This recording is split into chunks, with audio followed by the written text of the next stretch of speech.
نحمده ونستعينه ونستغفره ونؤمن به ونتوكل عليه ونعوذ بالله من شرور أنفسنا ومن سيئات أعمالنا من يهده الله فلا مضل له ومن يضلله فلا هادي له ونشهد أن لا إله إلا الله وحده لا شريك له ونشهد أن سيدنا ونبينا ومولانا محمدا عبده ورسوله صلى الله تعالى عليه وعلى آله وأصحابه وسلم تسليما كثيرا كثيرا أما بعد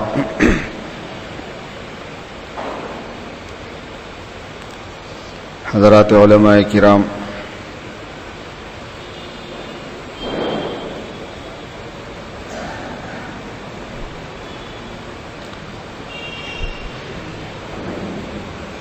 علماء کرام میں ہر کوئی تقریر کرنے والا ہوتا ہے. تقریر کرنے والوں کے بیچ میں تقریر کرنا بڑا مشکل ہوتا ہے. کچھ سامع ہوں، کچھ بولنے والے ہوں تو صحیح رہتا ہے.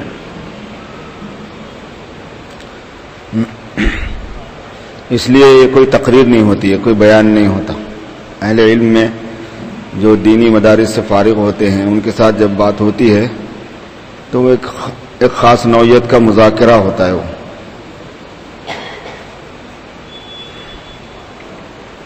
وذکر فإن الذکریٰ تنفع المؤمنین. حضرت قاری امیر حسن صاحب رحمۃ اللہ علیہ فرمایا کرتے تھے کہ فإن الذکریٰ تنفع المؤمنین بتاتا ہے کہ یقیناً فائدہ ہوتا ہے. قرآن پاک کی خبر ہے، جب قرآن پاک کی خبر ہے تو اس سے فائدہ ہونا یقینی ہے تذکیر سے. پھر فرمایا کرتے تھے کہ ذکر میں خصوصیت ہے، وہ یہ ہے کہ ذکر کے موقع پر اخلاص چاہیے، متکلم میں بھی اور سامع میں بھی، تب ہوتا ہے فائدہ.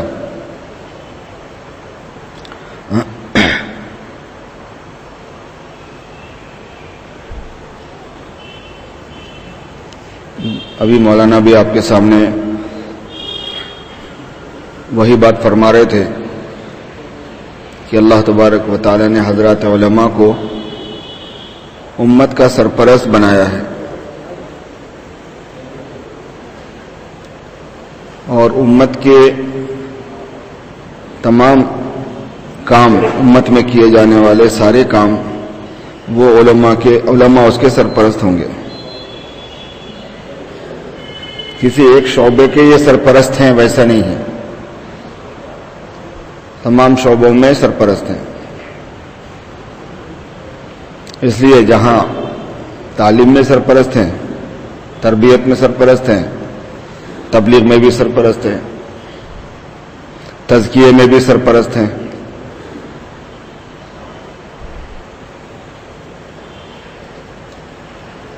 سرپرستی کرنے کی بشارت ہے.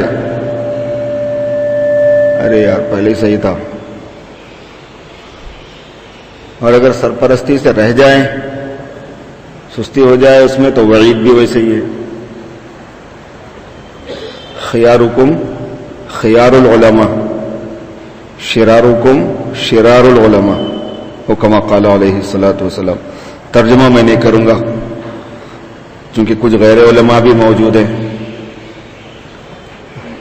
آپ زیادہ سمجھتے ہیں اس بات کا مطلب. کتنی سخت بات ہے یہ، اس سے زیادہ سخت بات مشکل ہے. اہل علم حضرات کے لیے سرکار کی طرف سے اس سے زیادہ سخت بات مشکل ہے، جس میں یہ فرمایا کہ خیارکم خیار العلماء شرارکم شرار العلماء. اصل وہ ذمہ داری نبھانے نہیں نبھانے کی تفصیل ہے. یہ ذمہ داری نبھانے والے ہیں تو خیار بن گئے، خیار امت ہو گئے. ذمہ داری نبھانے میں اونچ نیچ ہو گئی، وہی الٹا ہو جاتا ہے کام. آواز آ رہی برابر؟ نہیں آ رہی؟ آ رہی؟ مجھے تو نہیں آ رہی تھی، میں جب میں بیٹھا تھا اس واسطے پوچھ رہا ہوں آپ سے. گونج رہی تھی آواز آ رہی پیچھے؟ سمجھ میں نہیں آ رہا، پھر کیسا کریں گے؟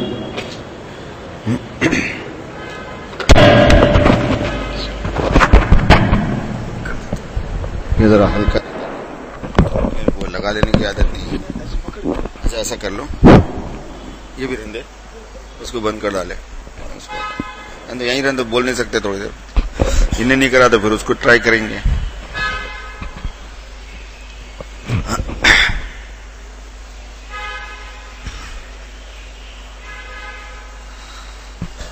پوری دنیا میں اس وقت امت مسلمہ جن حالات سے گزر رہی ہے اس پر بحیثیت مجموعی اہل علم حضرات کی نظر ہونا ضروری ہے. امت مجموعی طور پر کہاں پر ہے, کن حالات میں ہے, یہ ہماری ذمہ داریوں میں سے ہے. دوسری بات یہ ہے کہ اس امت مسلمہ کے ساتھ دو لائنوں سے, اسلام کے ساتھ اور مسلمانوں کے ساتھ, اسلام اور مسلمانوں کے نہیں چاہنے والے کیا سوچ رہے ہیں اور کیا کر رہے ہیں, اس پر نظر ہونی چاہیے عالم کی.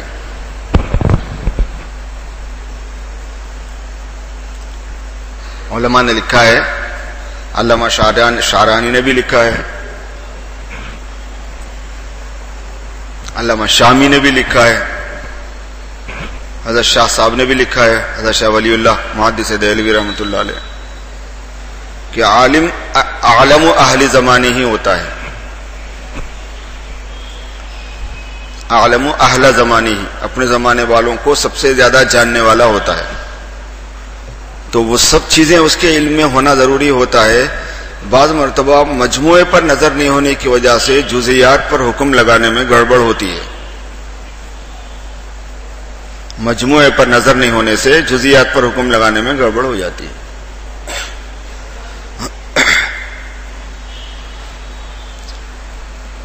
دعوت و تبلیغ کے کام کے ساتھ میں جو حادثہ اس وقت چل رہا ہے, جن حالات سے تبلیغ والے گزر رہے ہیں, تبلیغ کا کام کرنے والے گزر رہے ہیں, ہم بھی انوالو ہو جاتے ہیں آٹومیٹکلی, اس وجہ سے کہ ہم کوئی غیر تبلیغی نہیں ہوتے. علماء کرام کوئی غیر تبلیغی تو ہے نہیں, سب دعوت و تبلیغ والے ہی ہیں, ایک ہی ذہن, ایک ہی مزاج, ایک ہی ذہن, ایک ہی مکتب فکر کے لوگ ہیں. جو دیوبندی مکتب فکر ہے تبلیغ والوں کا وہی مکتب فکر ہے. تو یہ دونوں ایک دوسرے سے الگ نہیں ہو سکتے. وہ متاثر ہوں تو ہمارا متاثر ہونا بھی ضروری ہے. ان کے متاثر ہونے سے نقصان چھوٹے سرکل میں ہوتا ہے, ہمارے متاثر ہونے سے نقصان بڑے سرکل میں ہوتا ہے. اور وہ حدیث کافی ہے یہ بات بولنے کے لیے جو میں نے ابھی سنائی ہے آپ لوگوں کو.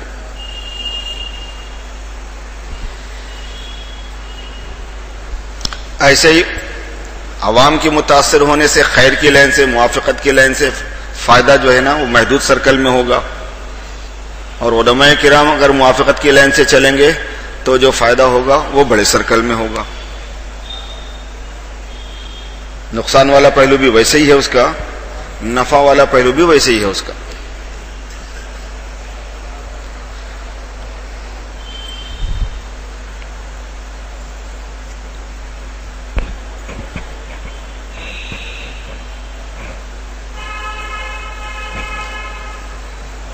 ہماری نادانی ہے کہ ہم کون بڑے عالم ہیں, کون ویسے ہمارے ساتھ کے ہیں, اندازہ نہیں ہوتا. اس واسطے بول نہیں سک رہے کون کہاں کے بیٹھنا ہے کہاں نہیں.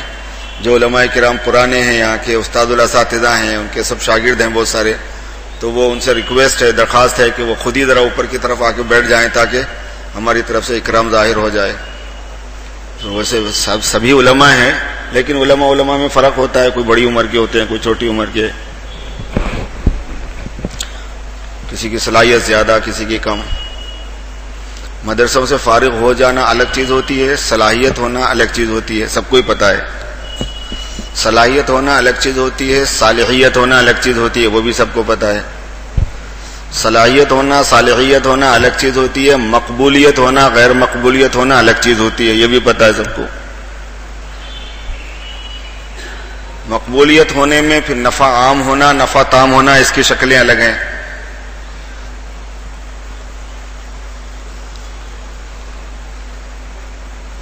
اس وقت جو حالات سے تبلیغ والے چل رہے ہیں اس میں ہمارا بہت بڑا کردار ہے.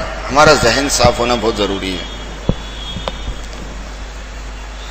اور ہم ایسی جگہ پر ہیں اس وقت کہ اس وقت عالمی اجتماع بھی منعقد ہے, پورے ملکوں سے جماعتیں آئیں گی, پورے ملک سے جماعتیں آئیں گی، سرپرست آئیں گے، بڑے آئیں گے، ہزاروں جماعتوں کے نکلنے کا مسئلہ ہے. اور یہ تو ایک عارضی چیز ہے، اجتماع ہو رہا ہے، اجتماع میں ہزاروں جماعتیں نکلنا ہے، ایک وقتی چیز ہے. لیکن اہل علم کو تو مستقل اس کام کو نبھانا ہوتا ہے، اس ذمہ داری کو نبھانا ہوتا ہے. اس لیے ان کا جو ہے نا کسی بات کو صحیح طور پر لیا ہوا ہونا بہت ضروری ہوتا ہے.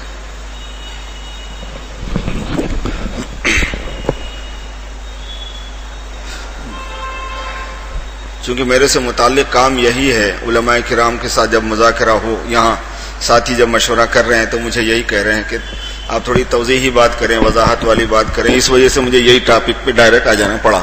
اب آپ کے سامنے تمہیدی بات کر کے دعوت والی بات ادھر سے گھول پھرا کے آنے کی ضرورت نہیں ہے، بلکہ میں ڈائریکٹ سیدھا ادھر آ گیا. تمہیدی بات تو ہو ہی گئی مولانا کے ہمارے.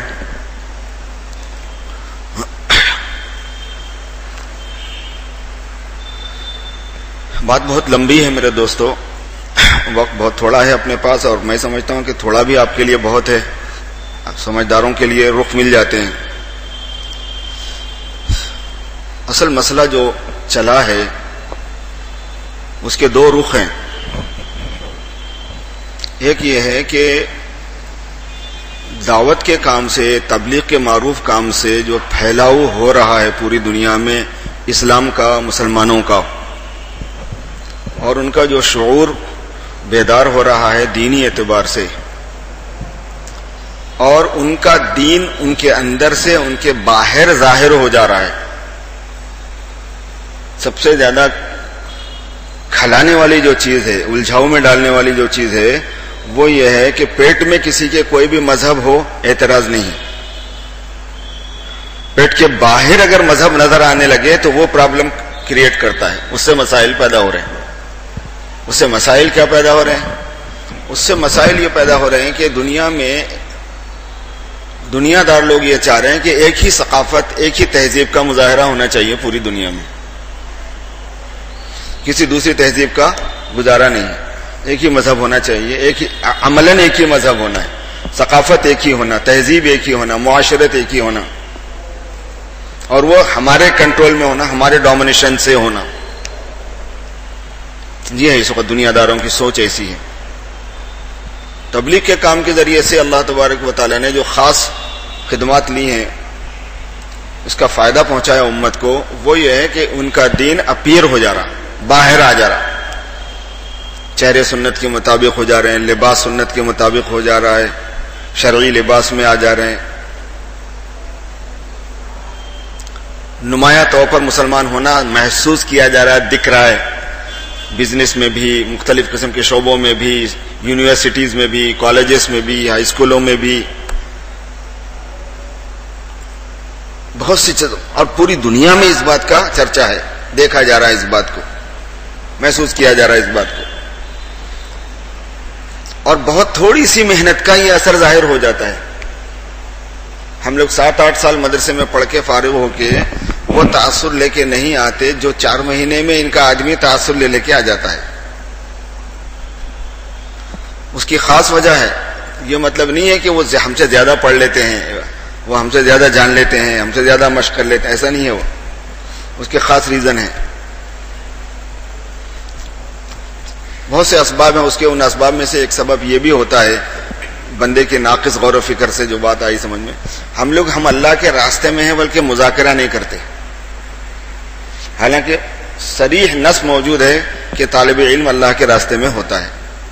من خرج فی طلب العلم فهو فی سبیل اللہ حتی یرجع، او کما قال علیہ الصلوۃ والسلام. جو علم حاصل کرنے کے لیے نکلا وہ اللہ کے راستے میں ہوتا ہے. واپس آنے تک تو 7 سال لگے تو 7 سال اللہ کے راستے میں، 8 سال لگے تو 8 سال اللہ کے راستے میں. افتاح کر لیے ساتھ میں 2 سال اور لگا دیے تو 10 سال اللہ کے راستے میں. حفظ کرنے کے واسطے 3-4 سال پہلے گئے تو وہ 4 سال اللہ کے راستے میں. یاد نہیں، مگر ہم کو یاد نہیں دلایا جاتا صبح شام تم اللہ کے راستے میں ہے، اس کی یہ عظمت ہے، اس کا یہ ادب ہے، ایسا ادب سے رہنا، ایسا تمیز سے رہنا، اس کا احترام کرنا، اس کا تقدس پر عمل نہیں کرنا. یہ فکر دلانے والی جو بات ہوتی صبح شام نہیں ہونے سے ایک ایسا پردہ اپنے اوپر طاری ہو جاتا ہے اور لمبا ٹائم نکل جاتا ہے اس میں. فطال علیہم الامد والی بات جو ہے نا، طال علیہم الامد، جب بھی طول امد ہوگا قست قلوبکم ہوگا. قسوت آ جائے گی. تو وہ ایک سبب وہ بھی ہے اس کا, اور بھی دیگر اسباب بھی ہیں اس کے, ان کے اندر ایک تبدیلی آ جاتی ہے. یہ چیز امت کو, پورے دنیا کے لوگوں کو بہت دنوں سے کھل رہی ہے.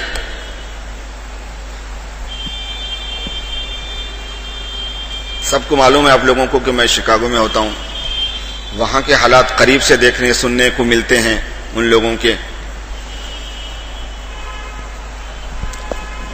ساری دنیا میں جتنی اسکیمیں تدبیریں یہ وہ ہوتی رہتی ہیں, ظاہر ہے کہ سب کا مرکز ہے وہ ملک.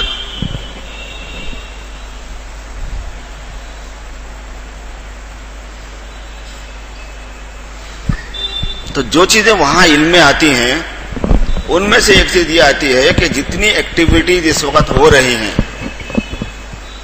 ان کو زمین کہاں سے مل رہی ہے. ایون وہ ایکٹیویٹیز بھی جن کو وہ لوگ پسند نہیں کرتے, جو بہت زیادہ اس کی مخالفت کرتے ہیں. آپ کو پتہ ہی ہے 11ویں شریف کے بعد جو حالات وہاں پہ چلے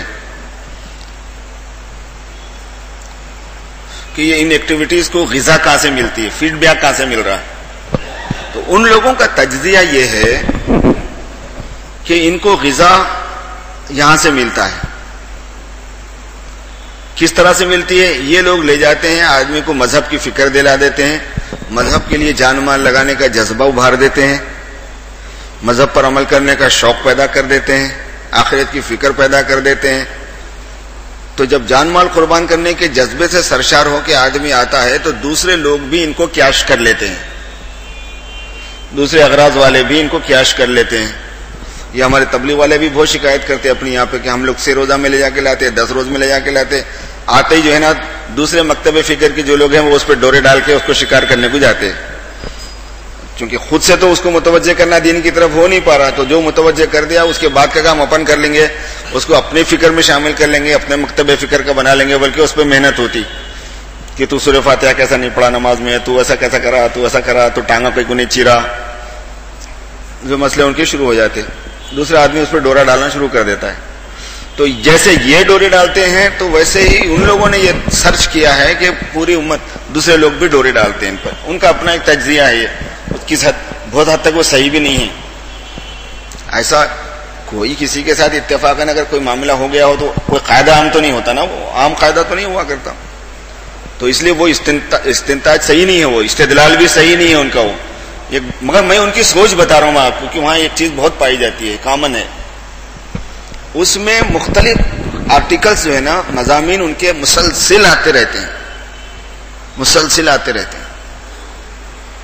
حتیٰ کہ کھلے طور پر یہ لکھتے ہیں ان کے لوگ کہ بھائی ان کے اوپر پابندی کیوں نہیں لگاتے تم, جب تم خود محسوس کرتے ہو کہ ان کو فیڈ بیک لوگوں کو یہاں سے مل رہی ہے, زمین یہاں سے ملتی ہے, ان کو کام کرنے کا میدان یہاں سے ملتا ہے, افراد یہاں سے ملتے ہیں, ذہنیت مینٹالٹی یہاں سے ملتی ہے, ذہن یہاں سے ملتا ہے, تو پھر آپ ان پہ پابندی کیوں نہیں لگاتے؟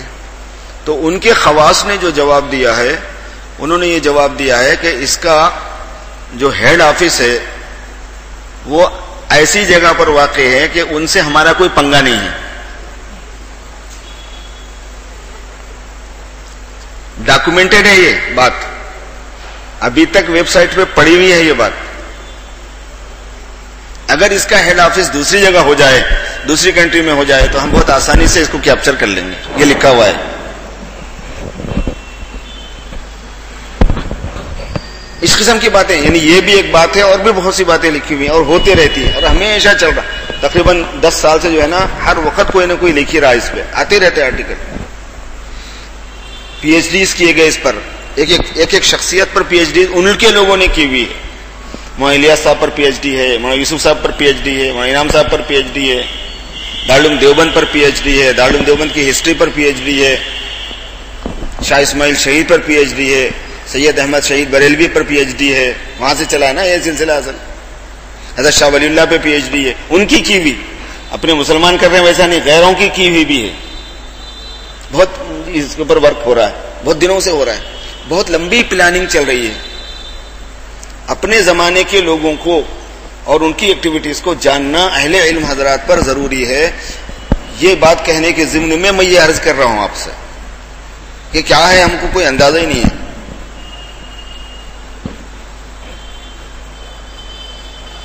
ایک اور بات سناتا ہوں آپ کو. اسلام کو اور مسلمانوں کو ہینڈل کرنے کے لیے، ان کو کیپچر کرنے کے لیے، ان کو کنٹرول میں رکھنے کے لیے، ان کے مسئلے کو اپنے قابو میں رکھنے کے لیے، اپنے منشے کے موافق رکھنے کے لیے 2 اسٹریٹجی ہیں وہاں پہ، 2 حکمت عملی ہیں، 2 راستے ہیں. ایک راستہ سیاسی اور اقتصادی لائن سے کام کرنے کا ہے. اس لیے پوری ملکوں کی، خاص طور پر مسلم دنیا کی جو سیاست ہے پوری ان لوگوں کے کنٹرول میں ہے، سب کو ہی پتا ہے. اقتصادی اعتبار سے بھی پیسہ جو ہے اس پر ہمارا کنٹرول ہو جائے، اور ہے بھی. سیاسی اعتبار سے بھی ایک لائن ہے باضابطہ. یہ دوسری ایک بہت ہی اہم ترین لائن ہے جس کا ہم لوگوں کو شاید ہی کچھ کبھی اندازہ ہی نہیں ہوتا اس بات کا. دوسری اہم ترین لائن یہ ہے کہ ان کے مذہبی معاملات میں دخل دے کے اس کو کیپچر کرنا یا ڈسٹرب کرنا. اس میں اتنا کام پایا جاتا ہے، اتنا کام پایا جاتا ہے اس لائن میں، اس فیلڈ میں، کہ کس گاؤں میں، کس دیہات میں کون امام ہے، کون مقرر اچھا ہے، کون خطیب اچھا ہے، کس مدرسے کا کون ذمہ دار ہے، یہ تک ہسٹری محفوظ ہوتی ہے. اور یہاں نہیں ہوتی، وہاں ہوتی. آپ حیرت کریں گے. اور ایسی ایک آرگنائزیشن نہیں ہے، 20 آرگنائزیشن ہے، اور بے پناہ دولت ہے. ان کا کام صرف یہ ہے کہ اگر کسی مدرسے کے اندر کوئی واقعہ چھوٹا موٹا ہوتا ہے، کسی بچے کے ساتھ کوئی بدتمیزی ہو جاتی ہے یا کوئی واقعہ پیش آ جاتا ہے، کوئی بھی جھگڑا ہو جاتا ہے پیرنٹس کے ساتھ میں، اس کو ایشو بنا کے شہر میں کیسا مدرسے کو بدنام کرنا، اس پہ کام ہوتا ہے وہاں پہ. کبھی سوچا آپ نے؟ ارے یہ بات معلوم ہی نہیں تھی، کیسا بازار میں آ گئی ایک بات بول کے سوچتا آدمی. بازار میں تو لائی جاتی ہے. کوئی امام صاحب بہت اچھی تقریر کر رہے ہیں، بہت فیمس ہو رہے ہیں لوگوں کے، تو ان کو ڈی ویلیو کیسا کرنا ہے، پبلک سے کیسا کاٹنا ہے، اس کی امامت سے اس کو کیسے برخاست کرنا ہے. جی اس پہ کام ہوتا ہے باضابطہ. کیونکہ اگر یہ اپنے علماء کی سرپرستی میں آ گئی یہ امت اور کٹنے سے بچ گئی، پھر اس کو بچانا، پھر اس پر قابو پانا مشکل ہے. ان کی اپنی تھنکنگ میں یہ بات ہے کہ جتنا ہو سکے گیپ بڑھانا ان کا، جتنا ہو سکے عزت کم کرنا ان کی، اطاعت ان کی نہیں رہنا اپنے بڑوں کے ساتھ. ایک فیلڈ ہے باضابطہ.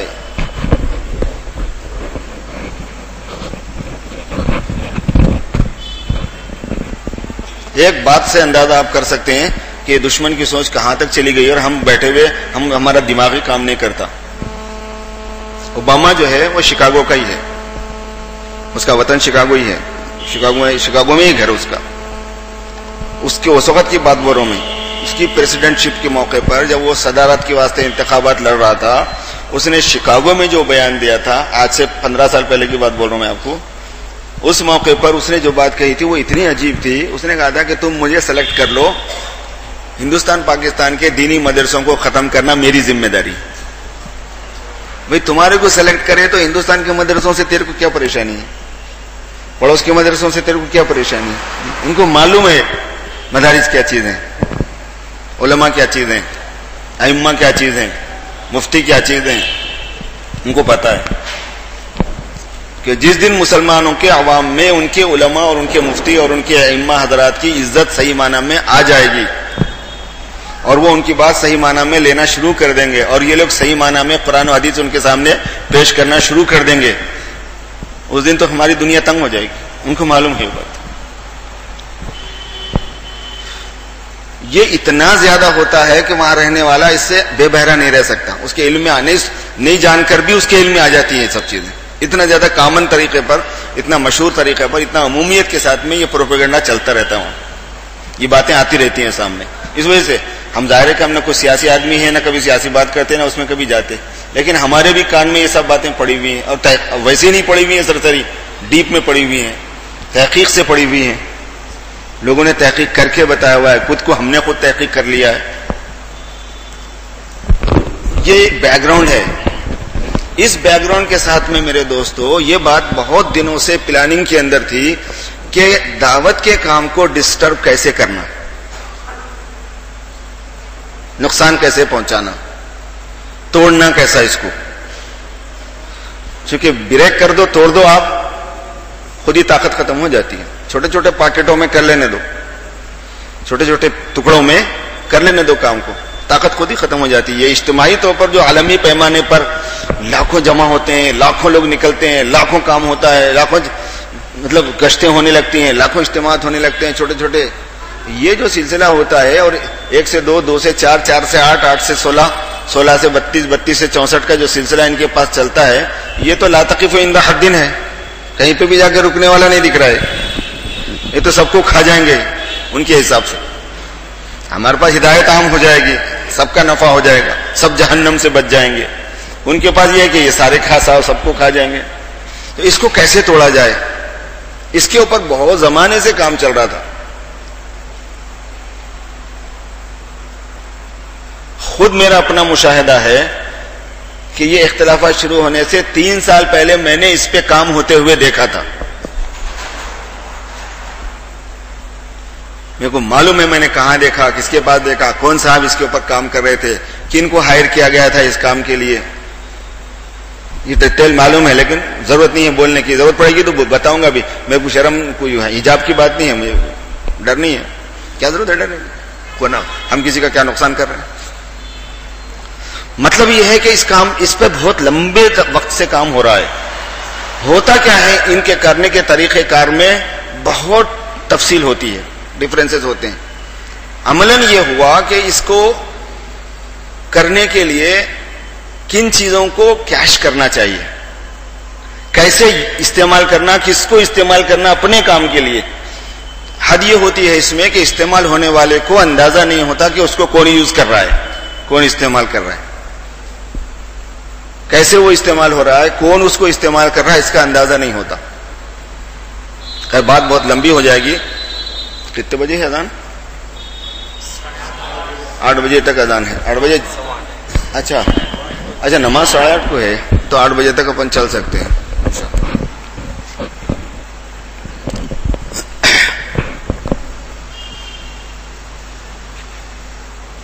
تبلیغ والوں کی 2 خصوصیتیں بہت عجیب تھیں، ہیں ابھی بھی.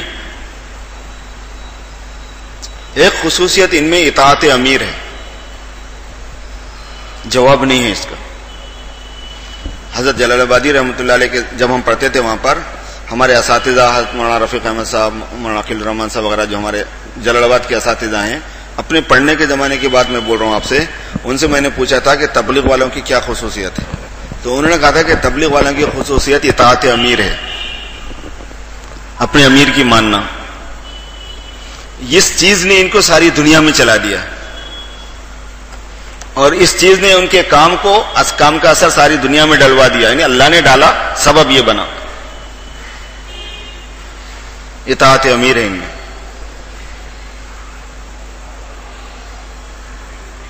نمبر 2، مرکز سے والہانہ وابستگی.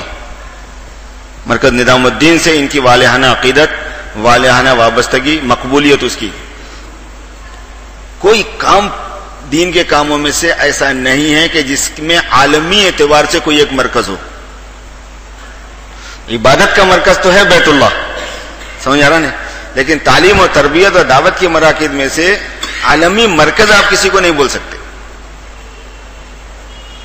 کہ سب جگہ پر اس کی برانچز ہوں، سب جگہ پر اس کے کارندے ہوں، سب جگہ اسی ترتیب سے کام ہوتا ہو، سب جگہ سے وہی بات چلتی ہو، سب جگہ سے وہیں سے حکم نافذ ہوتا ہو، سب جگہ کے لوگ اس کو ہی سب سے بڑا امیر مانتے ہوں. یہ نہ کسی ادارے کو یہ بات حاصل ہے، نہ کسی شیخ اور مرشد کو یہ بات حاصل ہے، نہ کسی عالم کو یہ بات، کسی کو یہ بات حاصل نہیں تھی. ان کے عالمی مرکز نے ان کو ایک عالمی اعتبار سے اور بحیثیت پورے ورلڈ کے ان کو جوڑ دیا ہے، اور ہر ملک میں اس کا اثر ہے، ہر جگہ پر اس کا اثر ہے. دارالعلوم دیوبند کو اللہ نے بہت بڑا بنایا ہے، اس کے فضلہ پوری دنیا میں پھیلے ہوئے ہیں، لیکن وہ نوعیت الگ ہے بالکل. دارالعلوم دیوبند کی برانچز نہیں ہیں بنی ہوئی، سمجھ میں آ رہی بات؟ ایک سمجھ میں آنے کے واسطے ایک مثال میں نے دی ہے، تفصیل میں جانا ہے مجھے نہیں ہے. اس کی بات الگ ہے بالکل، اس کا کام الگ ہے، اس کا نہج الگ ہے، اس کا اسلوب الگ ہے. اس میں ایک ہی بات چلتی ہے، اس میں ترتیب ایک ہی ہے، طریقہ کار ایک ہی ہے. جو کتاب وہاں سے کہی جائے گی وہی کتاب پڑھی جائے گی، جو بات وہاں سے نکلے گی، جو لینگویج میں نکلے گی وہی لینگویج میں بولیں گے. وہاں اگر محترم بزرگ و دوستوں ہے تو آپ تھائی لینڈ میں جا کے بھی محترم بزرگ و دوستوں سنیں گے. سمجھ میں آ گیا نہیں؟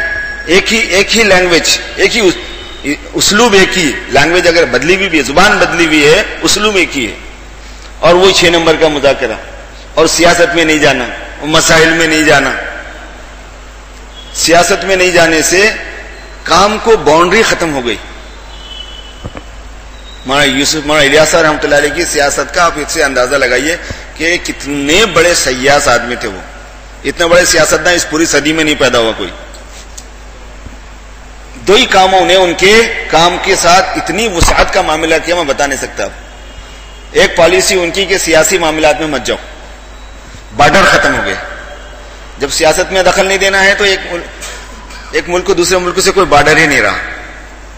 سارے مسئلے تو سیاست میں آگے آتے بارڈر کے. تو ساری دنیا کے بارڈر ختم، تو پوری دنیا میں کام جانا آنا آسان ہو گیا. جماعتوں کی نقل و حرکت، بڑے چھوٹے، امیر غریب، سرکاری غیر سرکاری، کوئی بھی جاؤ جماعت میں جاؤ، کوئی پابندی نہیں تھی. بارڈر ختم ہو گیا. مسائل میں مت جاؤ، امت کا جو چھوٹا چھوٹا ٹکڑا ہوا کرتا ہے وہ ختم ہو گیا. یہ علماء سے پوچھو. ایک تو یہ وجہ سے کہ اس میں تفصیلات ہوتی ہیں، عوام کو اس کا حق نہیں ہوتا، وہ جانتے نہیں. اور دوسرا فائدہ امت کو امت بنانے کا جو تھا کہ اجتماعیت ان میں آئے عالمی اعتبار سے، اور عالمی اعتبار سے پھر قیادت ابھرے. بہت دور کی سوچ. حضرت مولانا یوسف صاحب رحمۃ اللہ علیہ فرمایا کرتے تھے، سنا کہ دشمن نے بھی جال پھینکا ہے اور ہم نے بھی جال پھینکا ہے. مولانا یوسف صاحب رحمۃ اللہ علیہ فرمایا کرتے تھے، دشمن نے جال پھینکا ہے، ہم نے بھی جال پھینکا ہے. کیا حکمت عملی ہے، سمجھ رہے ہیں آپ؟ کیا تدبر ہے اس میں. اجتماعیت. تو پورے عالم کی اس اجتماعیت کا گہوارہ جو ہے نا، مرکزی طور پر 2 چیزیں تھیں کام میں. ایک مرکز نظام الدین اور دوسرا امیر کی اطاعت. اس پر مستقل کام ہوا کہ امیر کی اطاعت سے لوگوں کو کیسے ہٹایا جائے. اس پر مستقل کام ہوا کہ نظام الدین سے ذہن کو کیسے ہٹایا جائے. تبلیغ والا ہو اور نظام الدین کے خلاف بات کچھ بولے یا سن سکے، اس کا کوئی سوچ بھی نہیں سکتا تھا. جان دے دیتا تھا انہیں، لیکن یہ بات نہیں سوچ سکتا تھا. تبلیغ والا ہو اور امیر کے خلاف اس کے کچھ بول دیں گے. چھوٹے امیر کو نہیں سنتا تھا انہیں، بڑے امیر کو تو گردن ہی مار دیتا تھا. برداشت ہی نہیں تھی.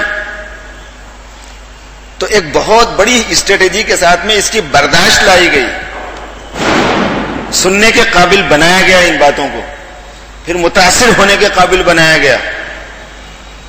بس یہ ہے میرے دوستو وہ پیچھے کی اس کا بیک گراؤنڈ. اب جس کو جتنا معلوم ہے اس میں، اتنا وہ سمجھ سکتا ہے اس بات کو. خالص دشمن کی چال ہے یہ، جو اس وقت جماعت میں چل رہی ہے. دشمن کی بھی مسلمانوں میں کا دشمن نہیں ہے، مسلمانوں کو تو یوز کیا گیا. آپ بولیں گے اتنے بڑے بڑوں کو بھی یوز کر لیتے کیا؟ جی ہاں، آپ کو اندازہ نہیں ہو سکتا.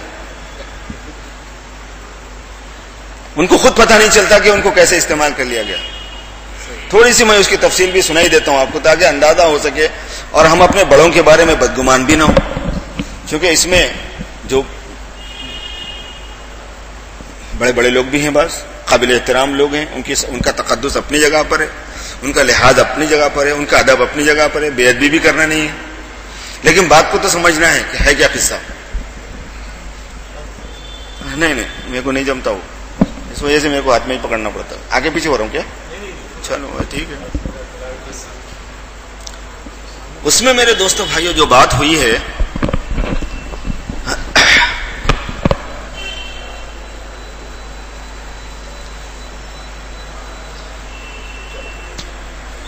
یہ حائش نہیں آ رہی ہے، بند ہے، تو چکر میں مت جائیے. صحیح ہے. یہ اس کی وجہ سے ادھر گھوم رہا بول کے اس کو ہی لیا خالی، وہ تو ویسے ہی رکھا ہوا ہے. میرے دوستو بھائیوں، ابھی حال کی بات ہے.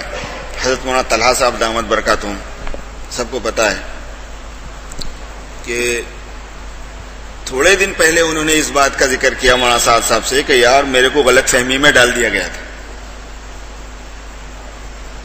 تو بڑے بزرگ ہیں, شیخ الحدیث کے صاحبزادے ہیں, انہوں نے اس بات کا اظہار کیا کہ مجھے غلط فہمی میں ڈال دیا گیا تھا. یعنی حضرت آپ کو کیا غلط فہمی ہو گئی تھی؟ فرمایا کہ مجھے یہ غلط فہمی میں ڈال دیا گیا تھا کہ سعد جو ہے وہ تمہارے بابا کے کتابوں کو ختم کرنا چاہ رہا, اس لیے منتخب لایا. اب ظاہر ہے کہ کس کو بھی میرے بابا کی کتاب چل رہی ہے, لوگوں بولے کوئی بولا آپ کو کہ فلاں آدمی آپ کے بابا کی کتاب ختم کر دے کے, ان کے پاس تو صدقہ جاریہ ہونے کا ہے, کوئی حقوق طبع محفوظ نہیں ہے, کوئی پیسے کماتے نہیں وہ لوگ, اس سے سب کو ہی پتا ہے, کوئی بھی چھاپ سکتا ہے اس کو. ان کو کیا تھا صدقہ جاریہ, ثواب جاریہ کہ اللہ پاک نے فیض عام فرمایا ہوا ہے اس کا. ان کے دماغ میں یہ بات ڈال دی گئی تھی اور برسوں رہی یہ بات, آپ کو معلوم ہوگا کب سے ہے یہ بات ان کے دماغ میں, کہ یہ جو ہے منتخب اس لیے لائی گئی ہے کہ اس میں تمہارے بابا کے کتابوں کو ختم کر دینا چاہے. جب مولانا کی طرف سے یہ بات بار بار آئی, مولانا سعد صاحب دامت برکاتہم کی طرف سے, کہ منتخب نہ تو اس لیے پڑھنے کو کہا جا رہا ہے خدا نہ خواستہ, فضائل کو ضرور پڑھنا ہے, ماں صدقات پڑھنا ہے, ایک دن یہ بھی پڑھنا ہے. اس کے دو ہی ریزن ہیں منتخب کے. منتخب کو جو ایک تو حضرت یوسف صاحب رحمۃ اللہ علیہ کی یہ ترتیب دی ہوئی کتاب ہے, اور 6 نمبروں کی ترتیب پر ترتیب دی ہوئی ہے. فضائل عمل 6 نمبروں کی ترتیب پر نہیں ہے پوری, اسی وجہ سے اخلاص کی کوئی کتاب اس میں نہیں ہے. سمجھ آ رہا نہیں آ رہا؟ تو ہمارے ساتھی بیان میں زگزگ بہت کرتے ہیں, غلطیاں بہت کرتے ہیں. کیوں؟ اس واسطے کہ 6 نمبر کی مستند حدیثیں اور جناب والا آیتیں ان کے سامنے پوری ایک ساتھ اگر ہو تو پھر ان کو پابند کیا جا سکتا ہے کہ بھئی یہ بولنا ہے, بقیہ مت نہیں بولنا ہے تم کو. غلطیاں بہت کر رہے ہیں بلکہ بولتے تھے پھرے, اور اس کا کوئی متبادل ان کو نہیں دیے تو مسئلہ نہیں.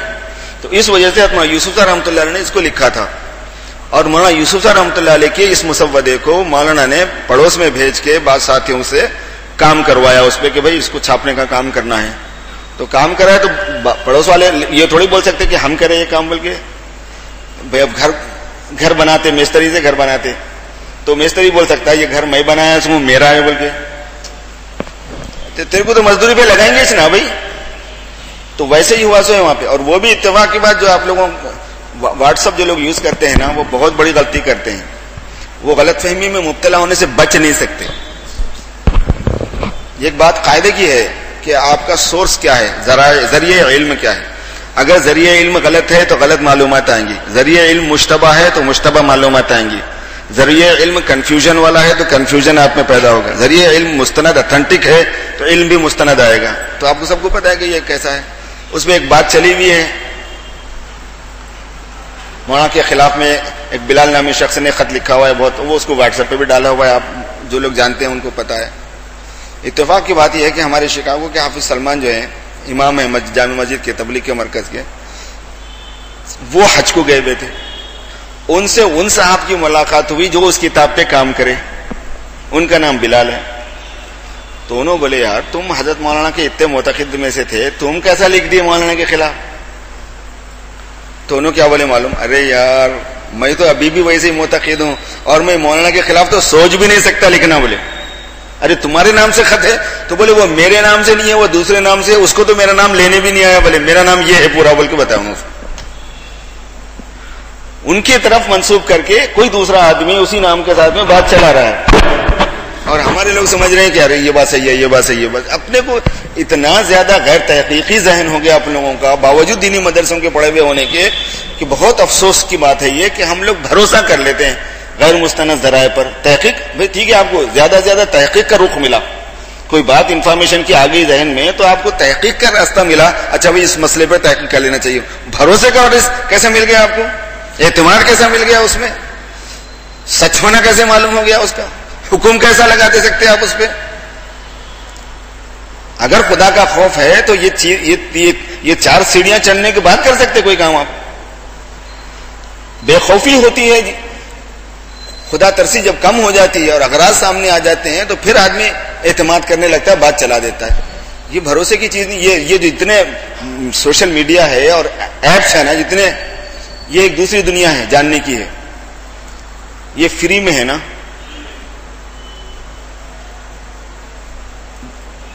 ان کو دیوانہ کتا کاٹا فری میں دینے آپ کو. بڑی غرض ہے اس کے پیچھے, بہت کام ہے اس کے پیچھے. دیکھو استعمال کیسا ہو رہا ہے؟ یہ ہیں اس کی اغراض اصل میں. اسمہما اکبر من نفعہما. ارے اس میں نفع بھی تو ہے. واٹس ایپ پہ ڈال دیے سب کو مل جاتی خبر کہ ہاں بھی پروگرام ہے آ جاؤ بول کے. مگر یہ نہیں دیکھا جاتا کہ اصل اس کی غرض تو باطل کا استعمال ہے, نقصان دینے والا استعمال اس کا اصل استعمال ہے, اس کے لیے وہ بنا ہے. ایک لوٹا بھر پانی کے اندر 2 قطرے بھی اگر پیشاب ڈال دیے تو 2 قطرے یہ پیشاب کے, لیکن پورے لوٹے بھر پانی پر 2 قطروں کا حکم آ جاتا ہے. نتیجہ ارزل کے تابع ہوتا ہے, اس لیے پیشاب کا حکم اس پر لگ جاتا ہے. یا تو یہ ہے کہ 2 قطرے پانی ہوتا ہے اور پورا لوٹا بھر پیشاب ہی ہوتا ہے, اس پہ کیا حکم لگائیں گے آپ؟ تو اس قسم کی بات ہوتی ہے. حضرت طلحہ صاحب نے معذرت چاہیے باضابطہ, اور پھر ان کی جب اہلیہ کا انتقال ہوا, حضرت طلحہ صاحب کی اہلیہ کا انتقال ابھی تھوڑے 1-2 مہینے پہلے ہی ہوا, 2-3 مہینے پہلے ہوا ہے. میں وہاں پہ تھا, وہیں پہ تھا میں. تو اس وقت سب لوگ علماء کرام بڑی بڑی جگہوں سے پہنچے ہوئے تھے, چونکہ ظاہر ہے کہ حضرت شیخ کی بہو بڑی نسبت ان کی. دارالعلوم دیوبند سے اکابر بھی علماء آئے ہوئے تھے, مظاہر علوم کے اکابر علماء سب موجود تھے, دوسری جگہوں کے بھی تھے, اطراف کے, اضلاع کے, یو پی کے, بتائیے ہزاروں. ان میں حضرت مولانا طلحہ صاحب دامت برکاتہم نے حضرت مولانا سعد صاحب سے نماز جنازہ پڑھائی سب کی موجودگی میں. گویا اصلاً وہ اس بات کا جواب دینا چاہتے تھے کہ جس آدمی کے بارے میں تم متہم کر رہے ہو اور بدنام کرنے کی کوشش کر رہے ہو, اس کو ڈی ویلیو کرنا چاہتے ہو, بات ویسی نہیں ہے یہ. پھر ابھی ہم لوگ گئے تھے, جوڑ میں بھی گئے ہوئے تھے 3 ہفتے پہلے, نظام الدین میں جو پرانوں کا جوڑ تھا اس میں ہم گئے تھے. اسی موقع پر جس کمرے میں میں ٹھہرا تھا اس سے پہلے والے کمرے میں حضرت طلحہ صاحب آ کے ٹھہرے ہوئے تھے. اب وہ غلط فہمی دور ہو گئی. مولانا صاحب نے فرمایا تھا کہ بھائی ایک تو یہ ہے کہ لوگوں کو 6 نمبر کی ترتیب پہ مل جائے بات, اور مستند بات مل جائے, چونکہ جیسے فضائل اعمال میں فضائل درود وغیرہ کو ہٹا دیا گیا لوگوں کے اشکال کرنے پر, اعتراض کرنے پر مصلحتاً, حالانکہ فضائل درود بھی صحیح تھی اپنی جگہ پر, ایسے ہی بہت سے ملکوں میں فضائل اعمال سننا نہیں چاہ رہی قوم. منتخب پڑھ لو تو کوئی جھگڑا نہیں ہو رہا, مستند بات ہے نا, اس میں کوئی ضعیف حدیثوں کا مجموعہ نہیں ہے, کوئی واقعات نہیں ہے, فائدہ بہت لمبا لکھا ہوا نہیں ہے. اس وجہ سے تو لوگوں کو قابل قبول ہو جائے وہ مصلحت سے, اور یہ کیسا والا 6 نمبروں کی ترتیب پر مستند حدیثیں سامنے آ جائیں. پھر کس کی طرف سے؟ حضرت مولانا یوسف رحمۃ اللہ علیہ کی طرف سے ترتیب دی ہوئی کتاب تھی. تو جب یہ بات کی صفائی ہوئی تب جا کے غلط فہمی دور ہوئی. اس سے آپ اندازہ کر سکتے ہیں کہ کتنی بڑی شخصیت کو کیسے دھوکے میں لا لیا گیا تھا, غلط فہمی پیدا کر دی گئی تھی. غلط فہمی تو کس کو بھی پیدا کر سکتے میرے بھائی, کیسے بھی پیدا کر دے سکتے ہیں. مسئلہ یہی ہوتا ہے کہ کس میں کیا غلط فہمی پیدا کر کے اس کو کیسے لے آنا بات کو اور کیش کرا دینا. حضور پاک صلی اللہ علیہ وسلم دروازے میں کھڑے ہوئے بات کر رہے تھے خاتون سے, ایک صحابی کا گزر ہوا. جیسے ہی وہ آگے چلے گئے آپ نے ان کو بلایا اور فرمایا کہ یہ میری اہلیہ ہیں جن سے میں بات کر رہا ہوں, یہ میری اہلیہ ہیں جن سے میں بات کر رہا ہوں. آپ حضرات کو یاد ہوں گی شمائل کی حدیث. انہوں نے عرض کیا کہ اللہ کے رسول صلی اللہ علیہ وسلم آپ پہ کیا بدگمانی ہو سکتی ہے؟ تو آپ نے فرمایا کہ ان الشیطان یجری مجری الدم, شیطان آدمی کے اندر وہاں تک جاتا ہے جہاں تک آدمی میں خون جاتا ہے, اس لیے کسی کے ساتھ میں بھی کوئی بھی بدگمانی لا سکتا ہے. آپ اندازہ اس واقعے سے اندازہ فرمائیے کہ کس کے بارے میں بدگمانی, کس کی طرف سے, پاسبلٹی کہاں تک گئی, امکانات کہاں تک گئے بات کے. ہمارے بزرگوں کو, نیک بھلے لوگوں کو, بھولے بھالے لوگوں کو بدگمان کر دینا, متوحش کر دینا کیا مشکل ہے؟ کچھ بھی مشکل نہیں ہوتا. دشمن کی چال بڑی ہوتی ہے میرے بھائی, بڑی لمبی کہانی بہت دور سے چل رہی ہے, ہم سمجھتے نہیں ہیں. اور چونکہ بہت سی چیزوں کو چھپایا گیا, تستر سے کام لیا گیا, نظر انداز کرنے سے کام لیا گیا, بات بڑھنے نہیں دینے کے لیے کوشش کی گئی, اس کی وجہ سے بہت سے لوگوں کے سامنے بہت سی باتیں ہیں بھی نہیں. مثلا ایک بات بہت پوائنٹ کی ذہن میں رکھنے کی ہے کہ دشمن کو ایک بات ذہن میں تھی کہ اس کو کیسے کیش کرنا ہے. وہ یہ کہ انعام صاحب رحمۃ اللہ علیہ نے جب 10 آدمیوں کے نام مقرر کیے تاکہ وہ امیر مقرر کر لے, انہوں نے کوئی شورا نہیں بنائی تھی, انہوں نے امیر مقرر کرنے کے لیے 10 نام مقرر کیے تھے حضرت عمر کی اتباع میں. جیسے حضرت عمر رضی اللہ تعالیٰ عنہ نے 6 نام مقرر کیے تھے کہ بھئی تم ان میں سے کسی کو اپنا امیر بنا لو. ایسے ہی حضرت نے 10 نام مقرر کیے، تم اس میں سے اپنا کسی کو امیر بنا لو. تو ان 10 کے اندر فیصل میاجی محراب کو بنایا گیا. آپ لوگوں کے علم میں ہوں گی یہ ساری تفصیلات. میاجی محراب وغیرہ نے اس وقت کوشش یہی کی تھی کہ ہم حضرت مولانا سعد صاحب کو اسی وقت امیر ڈکلیئر کر دیں، اس واسطے کہ اس میں بڑے بڑے لوگوں کی رائے تھی، حتیٰ کہ حضرت مولانا شاہ ابرار الحق صاحب رحمۃ اللہ علیہ کی رائے بھی یہی تھی کہ مولانا سعد صاحب کو امیر ڈکلیئر کر دیا جائے. لیکن وہ اس وقت وہاں کے حالات کے اعتبار سے بات نہیں مناسب چل رہی تھی.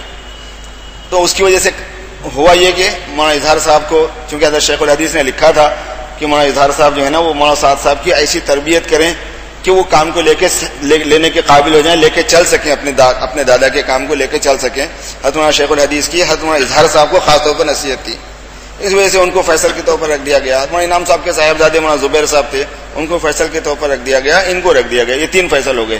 ایک بات سوچنے کی ہے آپ لوگوں کو، وہ یہ ہے کہ جن 10 لوگوں کے نام حضرت مولانا انعام الحسن صاحب رحمۃ اللہ علیہ نے لیے تھے، اس میں مولانا سعد صاحب کا کوئی قصور نہیں ہے، نہ مولانا زبیر صاحب کا قصور ہے.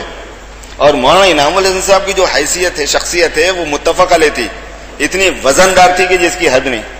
اور ان کی بصیرت سب لوگ مانتے تھے. بہت عجیب قسم کے ولی اللہ تھے وہ، ان کی ولایت بہت عجیب تھی. میں 2 مہینے کی ترتیب میں کئی مرتبہ رہا ہوں حضرت کے پاس، حضرت کے دور میں نظام الدین میں. اور پیچھے جو حصہ تھا جہاں پہ چھوٹی سی ہریالی بنی ہوئی تھی، اس میں حضرت عصر کے بعد بیٹھتے تھے. ہم عصر کی نماز پڑھتے ہی جا کے بیٹھ جاتے تھے تاکہ اتنی دیر صحبت حاصل رہے. بلکہ بہت عرصے تک میں نے بہت غور سے دیکھنے کی کوشش کی ہے. خیر ہم کیا، ہماری نظر کیا، ہم کیا دیکھ پاتے بزرگوں کا، لیکن بہت محسوس کیا کہ بہت عجیب و غریب قسم کے اولیاء اللہ میں سے تھے. وہ بڑی فراست والی تھی. انہوں نے جن 10 ناموں کو لکھا ہے، نام مقرر کیا تھا، اس میں سے اس وقت جتنے اختلاف کرنے والے لوگ ہیں ایک بھی نام نہیں ہے. نہ گجراتیوں میں سے کسی کا نام ہے، حالانکہ کتنے بڑے بڑے لوگ وہاں پہ سامنے تھے. نہ علی گڑھ والوں میں سے کسی کا نام ہے، نہ بنگلور والوں میں سے کسی کا نام ہے. حالانکہ سفر میں، حضر میں، پروگرام لینے میں، دینے میں ایسا لگتا تھا جیسے یہی لوگ شو پیس سامنے یہی لوگ رہتے تھے نا. یہ بات معلوم تھی دشمن کو، اور اس کا اثر بھی تھا تھوڑا سا. وجہ اس کی ہے کہ ہر جگہ مخلص غیر مخلص سبھی ہوتے ہیں. کوئی بھی میری دم پہ انگلی رکھے، پیر رکھے گا تو بلی کی دم پہ بھی پیر رکھے تو پنجہ مار دیتی ہوں. سمجھ میں آ رہا نا؟ تو جو مخلص ہے، جو برداشت کرنے والے لوگ ہیں، بڑے ظرف والے لوگ ہیں، بزرگ لوگ ہیں، وہ الگ ہیں، ان پر آپ کوئی حکم نہیں لگا سکتے. لیکن سارے اس میں مخلص ہی تھے ضروری نہیں ہے. تو ان کو بڑی تھی وہ چیز، پہلے سے ایک چبھن تھی اس بات کی. اس کی وجہ سے حضرت مولانا سعد صاحب کو ہمیشہ مجروح کرنے، نقصان پہنچانے، ان کی مخالفت کرنے کی بات عرصے سے چل رہی تھی. ہمیں نہیں پتا ہے اس بات کا، چونکہ ہمیں نہیں بتایا گیا. بڑے لوگ، بڑے ظرف والے لوگ ایسی چیزوں کو لاتے نہیں تھے امت کے سامنے تاکہ نقصان نہ ہو، مگر وہ سالوں سے چل رہی تھی بات. ایک بہت بڑے مولانا ہمارے پاس امریکہ میں، گجرات کے ہی ہیں وہ اتفاق سے. ان کا بیان یہ ہے کہ انہوں نے 1 مہینہ باضابطہ قیام کیا نظام الدین میں اس واقعے اختلافات کے بعد تحقیق کرنے کے لیے. انہوں نے ڈائریکٹ مجھ سے کہا، درمیان میں کوئی واسطہ نہیں ہے. انہوں نے مجھ سے کہا کہ میں گجراتی ہوں اور گجراتی قوم سے ہمارا گجراتیوں کا جو تعلق ہوتا ہے آپ کو معلوم ہی ہے. وہ کچھ تفصیلات ہم جانتے ہیں اس کی، جو آپ لوگوں کو ہوا بھی نہیں ہے اس کی. وہ بہت حساس ہوتے ہیں اس معاملے میں. تو اس کی وجہ سے میں بہت فکر میں تھا. تو میں جا کے وہاں رہا اور ایک ایک چھوٹی سے چھوٹی بات کی میں نے تحقیق کی حضرت مولانا کی. ان کے نجی حالات، ان کی اتباع سنت کا جذبہ، ان کے معاملات، ان کے مالی معاملات، اور جناب والا ان کی ذاتی زندگی، ان کی دعوتی زندگی، سب میں نے جائزہ لیا ان باتوں کا. انہوں نے مجھ سے جو بات کہی وہ یہ کہ حتیٰ کہ میں نے ان کا پرائیویٹ بینک اکاؤنٹ بھی دیکھا ہے پوچھ کے کہ ہم اگر آپ یہ دکھا دیں تو ہم کو بڑی تسلی ہوگی. حضرت نے دکھا دیا، کاپی ڈال دی سامنے، یہ لوگ، یہ میرا پرائیویٹ بینک اکاؤنٹ. کہہ رہے تھے کہ جب انہوں نے حضرت نے یہ کاپی ڈالی ان کے سامنے تو ان کی آنکھوں میں بھی آنسو آ گئے اور حضرت کی آنکھوں میں بھی آنسو آ گئے کہ لوگوں کا ذہن صاف کرنے کے واسطے آج کیا کرنا پڑ رہا ہو.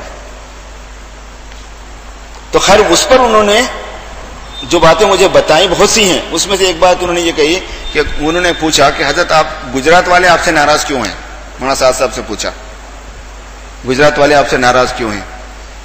تو مولانا نے فرمایا کہ گجرات والوں سے میں ناراض ہوں، آپ گجرات والوں سے پوچھو کہ 10 سال سے جو گجرات کا اجتماع ہوتا ہے سارے صوبے والے یہاں مشورہ کرتے ہیں. 10 سال سے وہ لوگ ایک وقت بھی مشورہ کرے گا نظام الدین میں آ کے؟ یہ پوچھو بولے. یہ چل رہی تھی اندر سے کہانی. یہ مجھے انہوں نے بتایا, وہ صاحب نے بتایا, مجھے بھی نہیں معلوم تھی یہ بات. بہت سی حقائق ہوتے ہیں جن کا ہمیں پتہ نہیں ہوتا, ہم اپنے طور پر کسی کی طرف چلے جاتے ہیں. صورتحال کیا ہے کیا نہیں اندازہ نہیں کر پاتے. بہت سی ایسی چیزیں پیش آئی ہوئی تھی. تو وہ چیز تھی جس کو جو دشمن جو ہے نا اس کو کیش کرنا چاہ رہا تھا, استعمال کرنا چاہ رہا تھا. اب علماء 2 چیزوں میں آ کے بہت پریشان ہوئے. علماء پریشان ہوئے ایک مسئلے میں, اور تبلیغ والے پریشان ہوئے ایک مسئلے میں. علماء پریشان ہوئے دارالعلوم دیوبند کی تحریر پر کہ بھئی ہمارے اکابر کی تحریر آ گئی, ہم کیا کرنا. یہ تبلیغی پریشان ہوئے اکابرین کے باہر نکلنے پر کہ بھئی اتنے بڑے بڑے پرانے 50 سال سے لگے ہوئے بزرگ استاد بھی ہیں, مولانا صاحب کے بڑے بزرگ ہیں, مولانا ابراہیم دیولا صاحب دامت برکاتہم وغیرہ وغیرہ, مخلص ترین جیسے لوگ, یہ لوگ ساتھ ہیں, یہ لوگ الگ ہو گئے ہیں. تو آخر کیا اس کا کوئی نہ کوئی تو بات ہوں گی ضرور. تو پرانے تبلیغی جو ہے نا یہ تبلیغیوں کے نکلنے سے پریشان ہوئے, مولویوں کی جو سائڈ تھی وہ دارالعلوم دیوبند کی وجہ سے پریشان ہوئے. اور ان کو معلوم تھا کہ یہ دونوں سائڈوں کو متاثر کرنے کے یہ 2 ہی راستے ہیں. سمجھ میں آ گئی بات؟ ایسا ہوا. اور اس میں حضرت دارالعلوم دیوبند کا مسئلہ ایسا ہے میرے بھائی, کتنے مفتی حضرات ہیں افتاء کا کورس کیے ہوئے ہیں. آپ جیسا سوال کرو گے ویسا جواب مل جائے گا, جیسے سوال پیش کرو گے ویسا جواب مفتی دے دے گا. اس کو کیا مان, خود حسام الحرمین جو چھپی تھی دارالعلوم دیوبند کے خلاف, دارالعلوم دیوبند کے خلاف, کون سے دارالعلوم دیوبند؟ حضرت مولانا رشید احمد صاحب گنگوہی, مولانا تھانوی اور قاسم نانوتوی کے دور کے دارالعلوم دیوبند کے خلاف حسام الحرمین حرمین سے چھپی تھی. پتہ ہے جن لوگوں کو حسام الحرمین کی تحقیق ہے ان کو پتہ ہے. کتابی چھاپ دی. کیوں؟ حرمین والوں سے سوال ویسے مانگے تھے, ان کے بارے میں ان کا نام لے کے سوالات کر دیے کہ انہیں ایسا کرے ایسا کرے ایسا کرے ایسا کرے ایسا کرے. انہوں نے وہاں سے فتویٰ بھیج دیا, گڑبڑ ہے یہاں سے وہاں تک, انہوں نے چھاپ کے جو ہے نا لوگوں کو بانٹ دیا. بہت لمبی کہانی ہے. تو ایسا ہوتا ہے کہ جیسے سوال کرو گے ویسے جواب آ جائے گا. بات اصل یہ ہے کہ دارالعلوم دیوبند کے فتوے سے کوئی فرق, ہر سمجھدار آدمی کو جو دارالعلوم دیوبند سے پڑھا ہوا ہو یا دوسری جگہ سے پڑھا ہوا ہو, خاص طور پر جو افتاء کا طالب علم ہے, اس کو ذرا سا بھی خلجان نہیں ہونا چاہیے.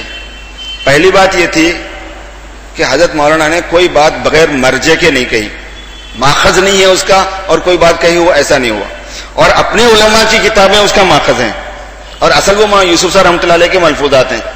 وہ کیوں بولیں گے الٹ پلٹ باتیں؟ بات اصل یہ ہے کہ ماخذ اس کا, مرجع اس کا موجود تھا. لیکن ہمارے علماء دین اور بزرگان دین کو پھر بھی اشکال تھا کہ بھئی یہ صحیح نہیں ہے.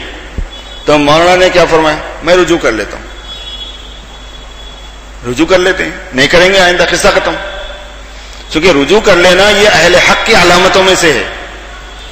حق والا رجوع کر لے گا, باطل والا رجوع نہیں کرے گا, آئیں بائی شاہی کرے گا. حضرت نے 1 مرتبہ نہیں, 2 مرتبہ نہیں, 3 مرتبہ نہیں, 4 مرتبہ تحریری طور پر رجوع کیا. خالی تحریری طور پر رجوع کرنے سے کیا, کتنے لوگوں کو میں غلط بات چلی گئی ہوں گی, پبلک میں بولے تو کتنی جگہ پبلک میں بولے, بڑے بڑے اجتماعات میں بولے. رجوع ہو گیا نا بھائی. رجوع ہو گئے بعد بھی فتویٰ چلتا کیا؟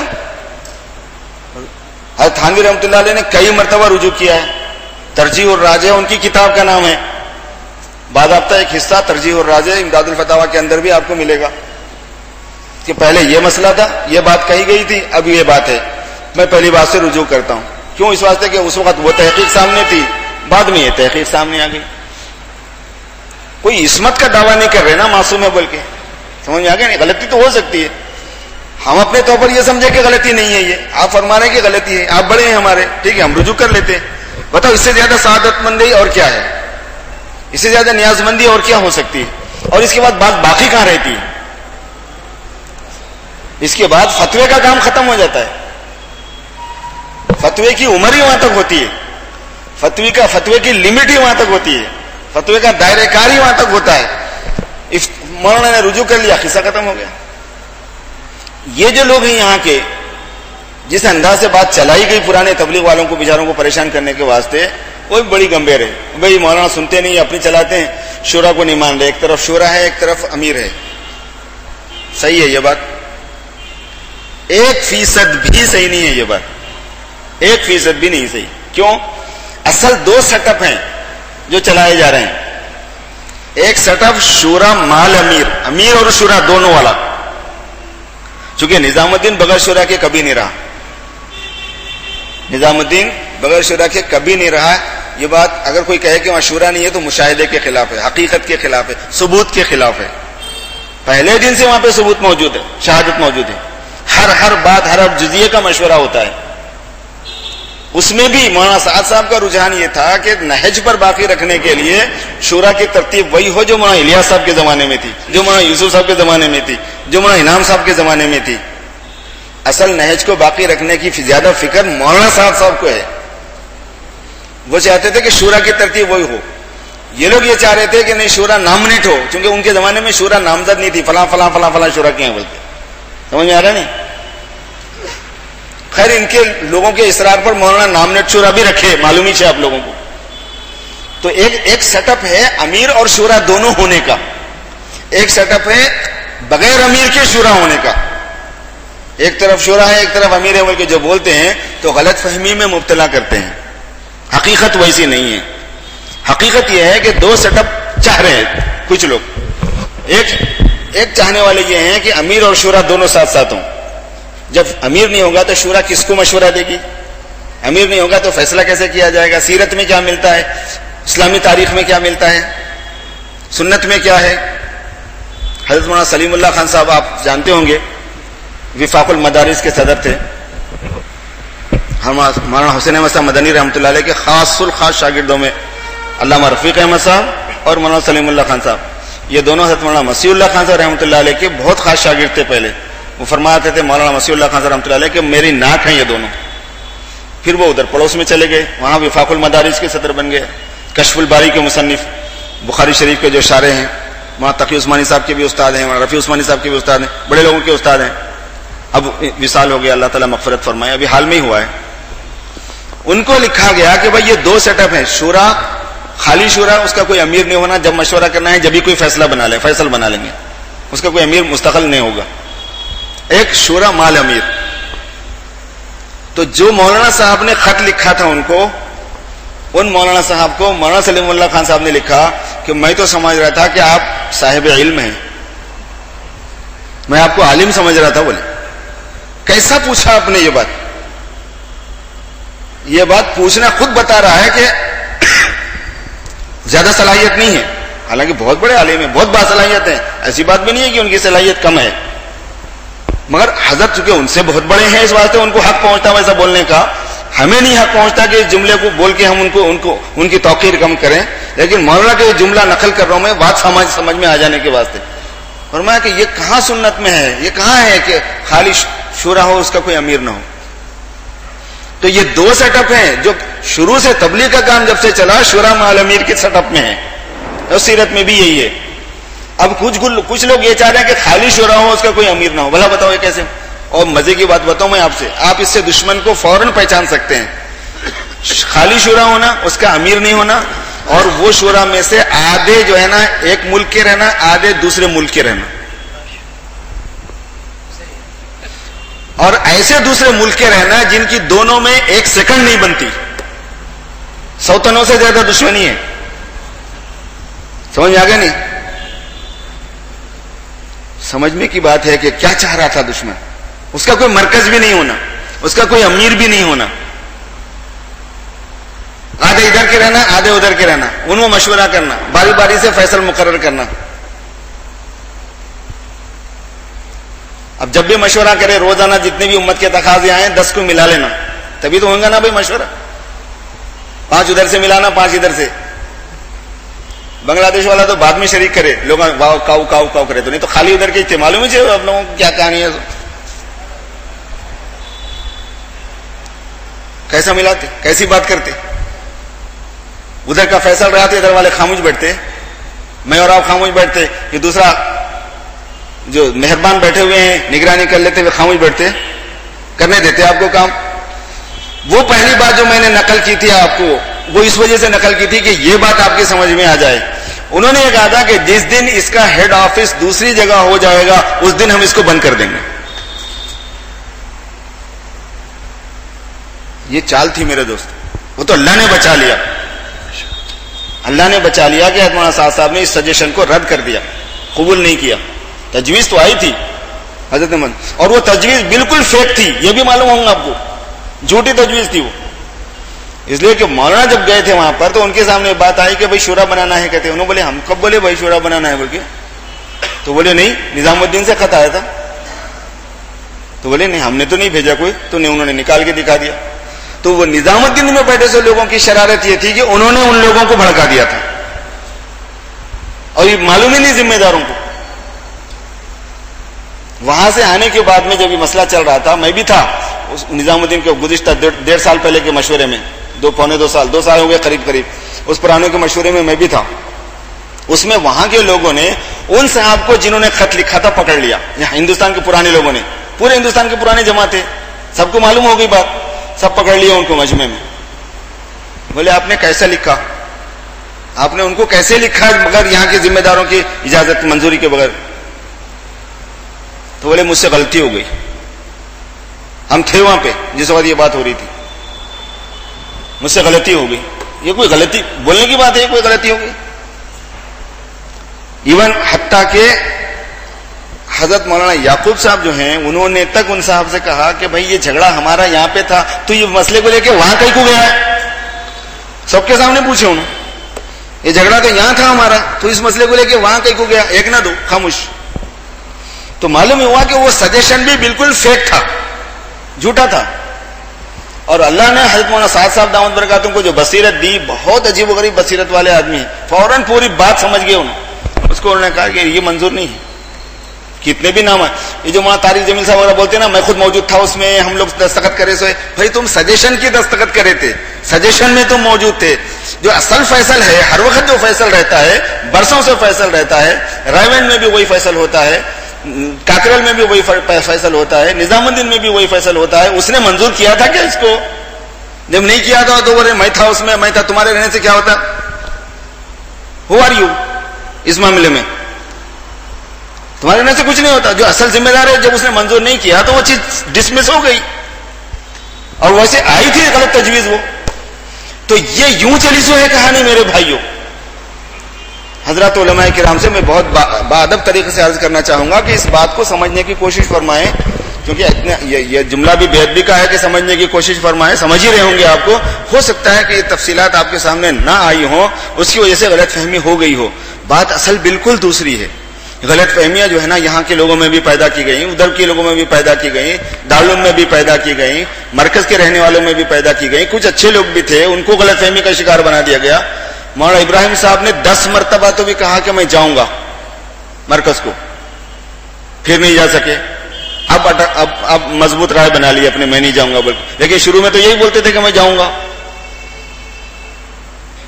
امریکہ میں جس وقت ان کا سرجری ہوئی, ہارٹ سرجری ہوئی, اس وقت بھی انہوں نے یہی کہا تھا. پورے کے پورے لوگ مل کے وہاں پہنچے اور مولانا کو زبردستی لے گئے, اس واسطے کہ ان کا دل صرف 15% چل رہا تھا جس وقت ان کو یہاں سے لے جایا گیا. ڈاکٹر نے کہا تھا کہ ان کو لے جانا صحیح نہیں ہے, رسکی ہے بہت, ان کی جان کو مت لے جاؤ. یہ مولانا کو بھی یہ بات معلوم تھی, جماعت کو بھی یہ بات معلوم تھی جو ان کو لے کے گئی تھی. وہاں امریکہ کے ڈاکٹر نے مجھ سے یہ بتایا کہ اگر یہ بات یہاں ہوتی تو یہ پوری کی پوری جماعت اندر ہوتی بولے, کیونکہ جیل ہو جاتی ہے کہ آپ کسی کی جان سے کھیلے, کیسا کھلواڑ کر لی ان کی زندگی سے. خیر وہ تو اللہ کو بچانا تھا. وہاں ظاہر ہے کہ جیسے ہی ہوائی جہاز کا پریشر ہوا, 15% دل کام کر رہا تھا, وہ گڑبڑ ہو گئی. وہاں جاتے ان کو ایڈمٹ کرنا پڑا دواخانے, اور ان کی سرجری کون کرا ہارٹ کی؟ جو مولانا صاحب کے خاص خادم ہیں انہوں کرے. خرچہ کتنا آیا؟ $5 لاکھ خرچہ آیا اس پہ. یہ لوگ $1 نہیں دیے, بشمول حضرت مولانا کے, انہوں بھی $1 نہیں دیے. اب ان کے پاس نہیں تھے ہوں گے یا تھے نہیں دیے, کیا ہے واللہ عالم. $1 نہیں دیے. ساری مصیبت اس پہ آئی مولانا کے خادم پہ. خیر انہیں بھی نہیں دیا اس واسطے کہ وہاں ٹھیک ہے ایسی, مگر اس کا کیریئر متاثر ہوا. دواخانے والے بولے تم ایسی حرکت کر دیا, ایسا کیسا, جس کی تم ذمہ داری نہیں لے سکتے تھے اس کو آپ داخل کیسا کریں, اس کی سرجری کیسا کریں, بلکہ دواخانے والے اس کے پیچھے پڑے.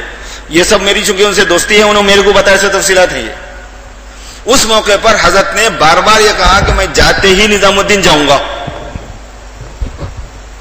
مولانا صاحب سے بات ہوئی 2 مرتبہ ان کی, حضرت نے مزاج پرسی کی, فرمایا کہ جیسے میری طبیعت چلنے پھرنے کے قابل ہو جائے گی میں آ جاؤں گا وہاں پہ. اس سے پہلے بھی بولے, اس سے پہلے بھی بولے. وہاں سے آنے کے بعد حضرت مولانا صاحب پھر گئے تھے بلانے کے واسطے. سب واسو ہے یہ, لیکن درمیان میں کچھ چیزیں ایسی ہوتی ہیں کہ بہت لوگوں کو بات نہیں معلوم رہتی ہے کہ کیا قصہ ہوا, کیا کہانی ہوئی. اب سیدھے سادھے بھولے بھالے آدمی کو اگر کوئی ڈرا دیا, دھمکا دیا, وہ ڈر جاتا. بولے مسجد میں دکھنا نہیں, ٹانگ ٹوٹتے ہوئے تو آپ آتے. پھر کیا ہوا ان کے ساتھ, کیا نہیں ہوا, اللہ کو معلوم ہے. سیدھے لوگ ہیں, بھولے لوگ ہیں, اللہ والے لوگ ہیں. ایسے میں ہمیں کیا کرنا ہوتا ہے میرے دوستو؟ جو بات اصل آپ کو ایک عرض کرنا چاہتا ہوں میں, وہ یہ ہے کہ میری عقیدت محبت کسی سے بھی ہو سکتی ہے, لیکن مجھے کرنا کیا ہے. سمجھ میں آ گیا نہیں آ گیا؟ ہو سکتا ہے کچھ لوگوں کو مولانا صاحب سے مناسبت کم ہو, مولانا ابراہیم صاحب سے زیادہ ہو, ایسا بہت لوگ ہیں. لیکن اس کی وجہ سے جو امام ہے اس کی اطاعت کرنے کے بجائے جو مقتدی ہے اس کی کریں گے. جو امام ہے اتباع تو اسی کی ہوگی, اقتداء تو اسی کی ہوگی. جو امام ہے اس کو ماننا پڑے گا.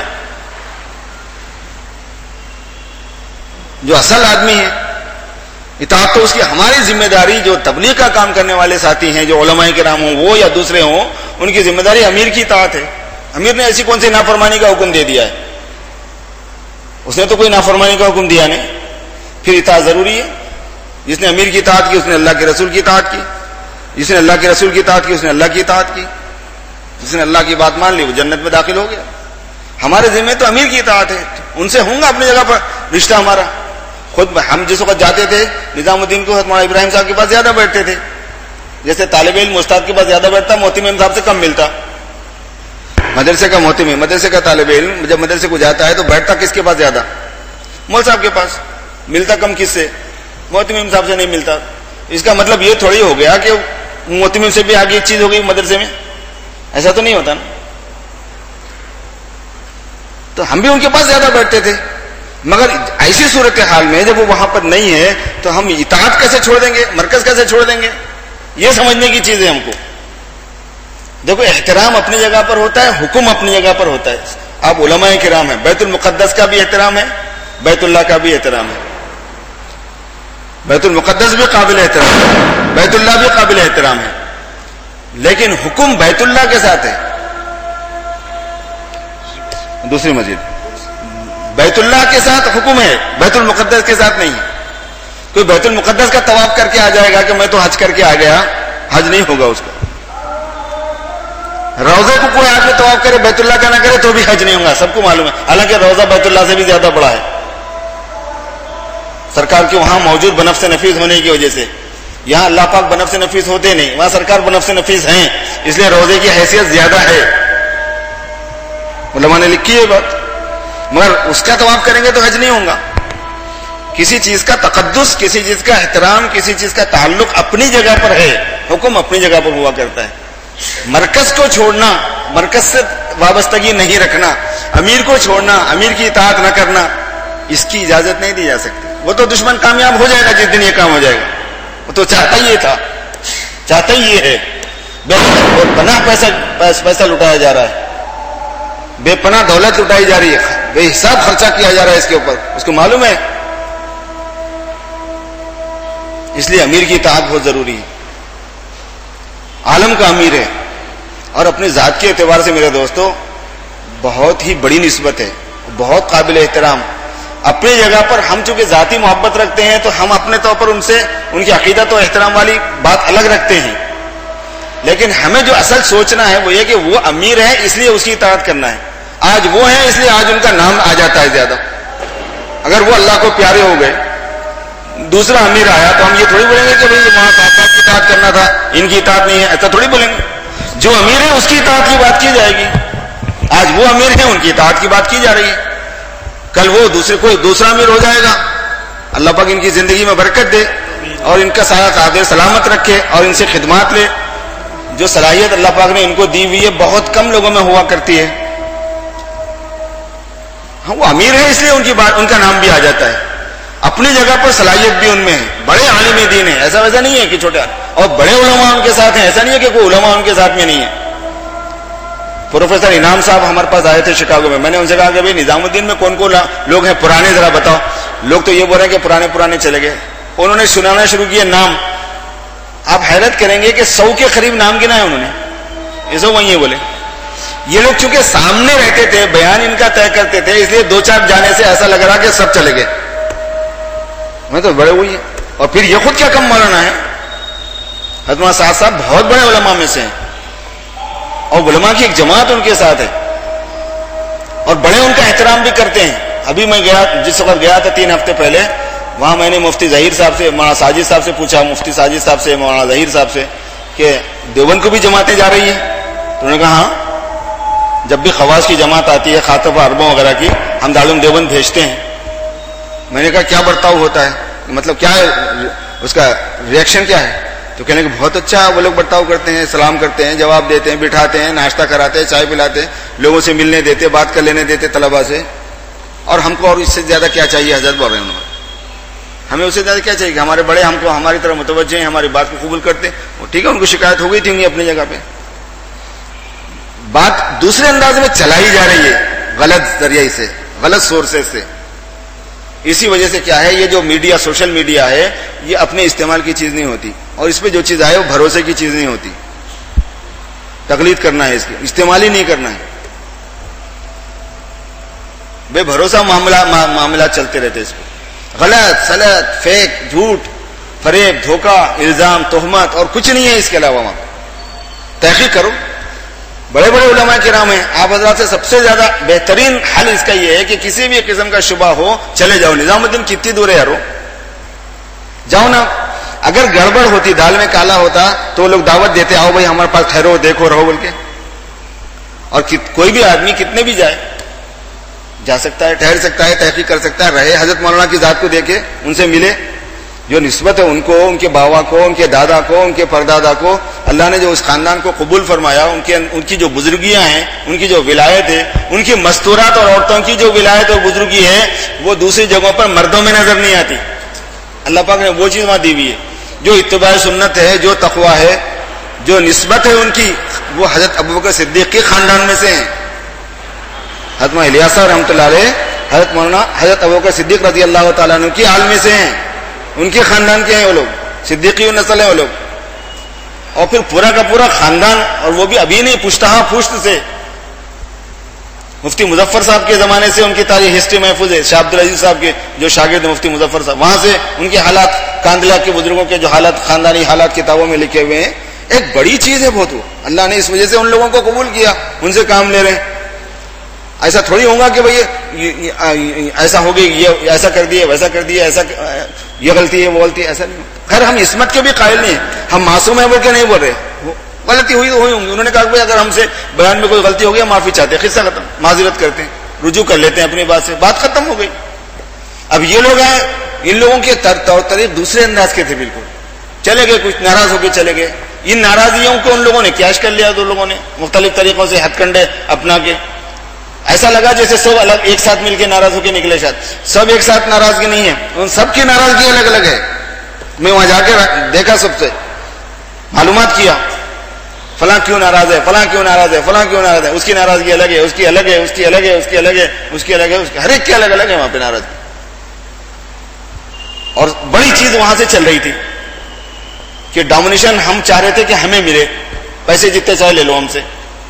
وہ تھا چکر وہاں پہ بڑا کہ ڈومینیشن ہمارا ہونا چاہیے. تو تمہارا کیسے ہوگا؟ ٹھیک ہے, آپ کو کام آتا, اللہ نے آپ سے بہت کام لیا, بڑا فیض پہنچا, سب صحیح ہے, لیکن آپ یہ بولیں کہ نہیں ڈومینیشن ہم کو دے دو. کہیں کو دیں گے بھائی, آپ کو ڈومینیشن نہیں دیتے, ویسا کام نہیں, طریقہ نہیں ہوتا وہ. اور پھر یہ اتنے زمانے سے چل رہے ہیں, اتنے زمانے سے سیطرہ ان کو حاصل ہے, غلبہ ان کو حاصل ہے, اقتدار ان کو حاصل ہے, قبضہ ان کو حاصل ہے, بات ان کی چل رہی ہے, فیصل یہ بنے ہوئے ہیں, امیر یہ بنے ہوئے ہیں, اتنے زمانے سے. اسی وجہ سے جب شروع میں مسئلہ اٹھایا گیا نا, تو ان کی امارت پہ نہیں اٹھایا گیا, ان کی ذات کو کردار کشی نہیں کی گئی, بولے ترتیب سے ہٹ گئے. ترتیب آج بھی علماء یہی بولتے ترتیب سے ہٹ گئے. اور اصل مولانا کی فکر یہ تھی کہ صحیح ترتیب پہ آ جائے جو کچھ بھی ترتیب پہ نہیں ہے. اس وجہ سے میرے بھائیوں یہ اس وجہ سے بات عرض کرنی پڑی کہ اگر ہمارا ذہن اس معاملے میں کھل گیا اور یہ غلط فہمی دور ہو گئی تو ہم محبت تعلق ہمارا کسی سے بھی ہو سکتا ہے, مناسبت ہماری کسی سے زیادہ ہو سکتی ہے, لیکن جو ترتیب ہے دعوت کے کام کی وہ ترتیب اپنی جگہ پر باقی رہنی چاہیے. اور وہ ہے کہ مرکز نظام الدین عالمی مرکز ہے, کسی اور نہیں دیں گے. آدھا ادھر آدھا ادھر آدھا تیتر آدھا بٹیر نہیں کریں گے. دو دشمن ملکوں کے درمیان بانٹ نہیں سکتے ہم شورک. سمجھ آ رہے ہیں؟ بہت گڑبڑ ہو جائے گی, کام ہی باقی نہیں رہے گا, کام ہی ختم ہو جائے گا. عالمی مرکز ایک ہی ہے نظام الدین, اور عالمی امیر ایک ہی ہے, اور بغیر امیر کے کوئی شورا نہیں ہوا کرتی. اور نظام الدین میں امیر شورا کے ساتھ ہے, کبھی بھی بغیر مشورے کے وہاں پہ کام نہیں ہوتا. ہسٹری موجود ہے, آپ جا کے بک دیکھ سکتے ہیں. ایون حتیٰ کہ ان باتوں کا بھی مشورہ روز ہوتا ہے جو پہلے سے طے ہے ایک اعتبار سے, پھر بھی مشورہ ہوتا ہے. آپ کو پتا ہے کہ مغرب کے بعد دعا کون کرتا ہے, مگر مشورہ روز ہوتا ہے. حیات صحابہ کون پڑھتا ہے, مگر مشورہ روز ہوتا ہے. جماعتوں کی روانگی کون کرتا ہے, مسافہ کون کرتا ہے, مگر مشورہ پھر بھی روز ہوتا ہے. آپ دیکھو جا کے جزیہ میں لکھا ہوا ہے یا نہیں. اور پورے عالم کے جو تقاضے آتے رہتے ہیں اس کے روزانہ مشورے ہوتے رہتے ہیں. اب یہ لوگ جب جمع ہوتے تھے وہاں دوسری جگہوں پر, وہاں پر بھی کچھ امور کا مذاکرہ ہو جاتا تھا, لیکن سال بھر تو عالم کے تقاضے چلتے ہی رہتے نا. ان پورے تقاضوں کو کون لیتا, ملکوں کے تقاضے چلتے رہتے, ان پورے ملکوں کے تقاضوں کو کون لیتا ہے. ان مشوروں میں فیصل کون ہوتا تھا, مولانا ہی فیصل تھے. یہ سب لوگ ان کو ایکسپٹ کیے ہوئے ہیں. اب ایک زمانے تک ایکسپٹ کرنے کے بعد یہ تھوڑی ہوتا کہ اب ہم تمہارے کو نہیں مانتے بولے تو چلنے والی بات نہیں ہو سکتا. ویسا شرعی ترتیب نہیں ہے ویسی, وہ ایک دوسرا چیپٹر ہے کہ شرعی ترتیب ہے کیا کیا. کر میں ہی عرض کرنا, بس میں سمجھتا ہوں کہ اس ٹاپک پر یہ بات کافی ہے کہ ہمیں اپنے مرکز سے وابستگی کی سرپرستی کرنی چاہیے, لوگوں کو اس کی طرف متوجہ کرنا چاہیے قوت کے ساتھ, بغیر کسی ڈاؤٹ کے, بغیر کسی.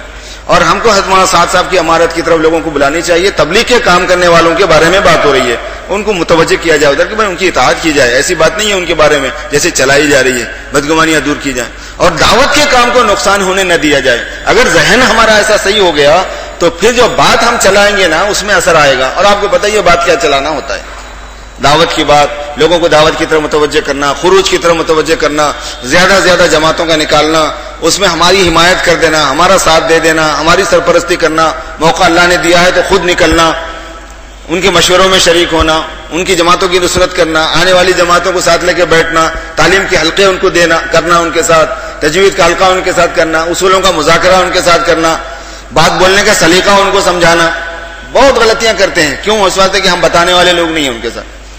ایک مرتبہ میں جماعت میں تھا, ہمارا ایک دوست شکاگو کا ساتھ رہتا ہے, تو بولے نوال میرے کو معلوم ہے تیرا مجاہدہ سب سے زیادہ کیا ہے. میں نے کہا کیا ہے, تو بولے ہمارا بیان سننا. میں بولا تو صحیح بولا, ان کا بیان سننا اپنا بڑا مجاہدہ ہے.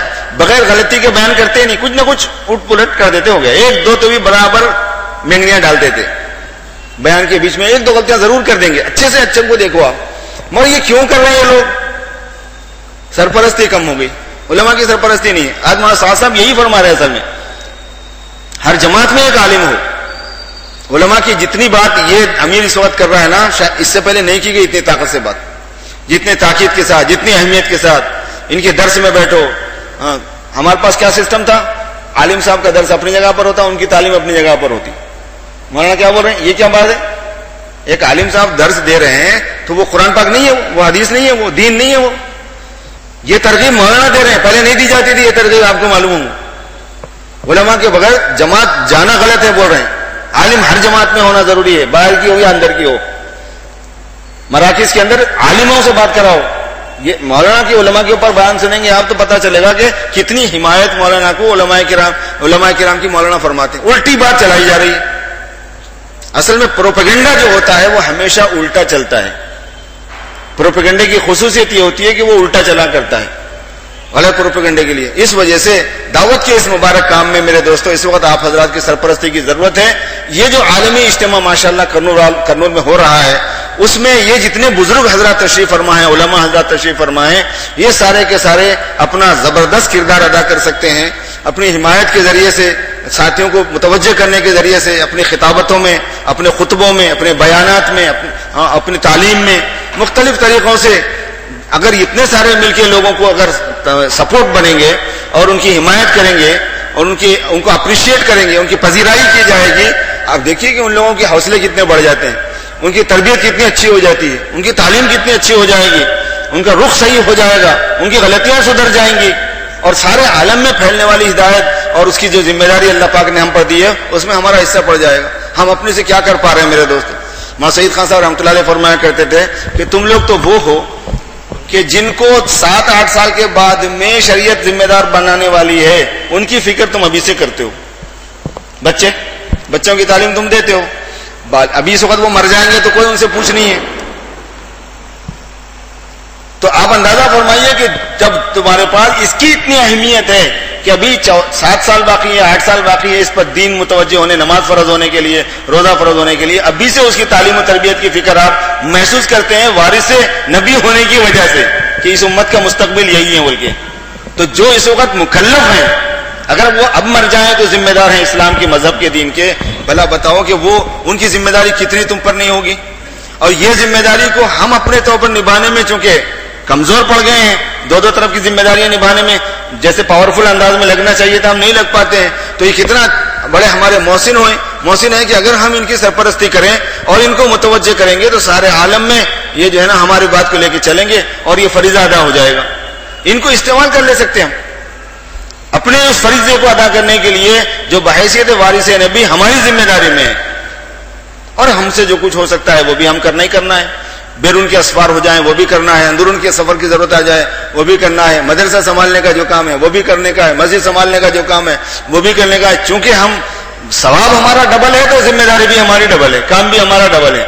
اور ہم جو اس وقت کام کر رہے ہیں وہ خالی دین کا ہی کام کر رہے ہیں. یہ نہیں ہے کہ ہم دین کا کام نہیں کر رہے ہیں, مگر یہ کام بھی ہمارا ہی ہے.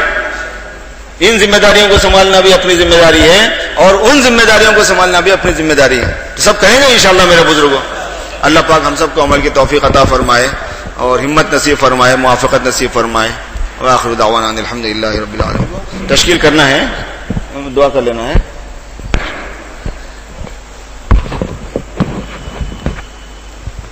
ذمہ دار ہیں کوئی؟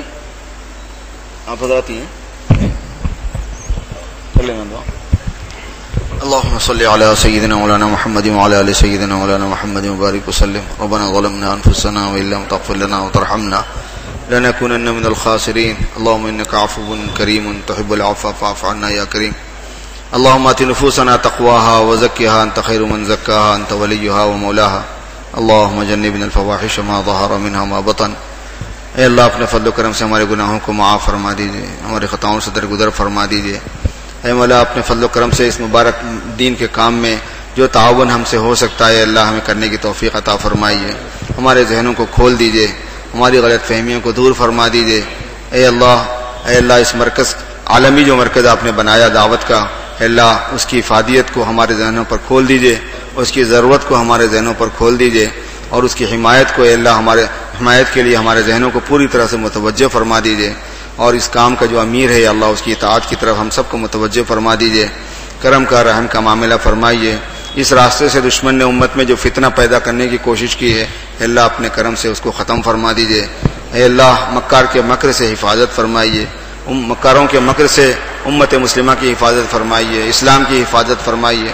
شریروں کی شرارت سے امت مسلمہ کی حفاظت فرمائیے, اسلام کی حفاظت فرمائیے. حاسدین کی حسد سے اے اللہ مسلمانوں کی بھی حفاظت فرمائیے اور اسلام کی بھی حفاظت فرمائیے, دعوت کے کام کی حفاظت فرمائیے. اے اللہ ہونے والے اس اجتماع کو کامیاب فرمائیے. بلند شہر میں جو اجتماع ہو رہا اس کو بھی کامیاب فرمائیے, بھوپال میں جو اجتماع ہو رہا اس کو بھی کامیاب فرمائیے, اور مرکز کے تحت میں جہاں جہاں اجتماعات ہو رہے ہیں پروردگار ان سب کو کامیاب فرمائیے اور ان کی حفاظت فرمائیے. اے اللہ چہار دانگ عالم کے اندر اس مبارک کام کو اور پھیلا دیجیے اور اس میں برکت عطا فرما دیجیے اور وسعت عطا فرما دیجیے اور استحکام عطا فرمائیے. ہر قسم کے شرور و فتن سے مولا اپنے کرم سے بچا لیجیے. اے اللہ آپ ہی کی حمایت چاہیے, آپ ہی کی مدد چاہیے. قدم قدم پر غیبی تائید کو شامل حال فرما دیجیے, دستگیری فرمائیے, مدد فرمائیے. اپنے کرم سے ہماری دعاؤں کو قبول فرما لیجیے. وصلی وسلم وبارک علی سید المرسلین برحمتک یا ارحم الراحمین والحمد للہ. سچ پوچھ رہا تھا میں تشکیل کرنا ہے کہ اب وہ آپ تشکیل کرو بلکہ دعا ہونے کے بعد کہاں تشکیل ہوتی ہے. اچھا یہ فرما رہے ہیں کہ اپنے اپنے مدرسوں میں جو بالغ بچے ہیں ان لوگوں کی جماعت کی ترتیب بنانے کی فکر فرمائیں. اور بہت سی جماعتیں تیار ہوں گی جس میں علماء کرام کی ضرورت ہے. آپ حضرات اگر ہمت فرما لیں گے تو جماعتوں کی روانگی میں بڑی مدد ملے گی. اللہ پاک ہم سب کو توفیق دے.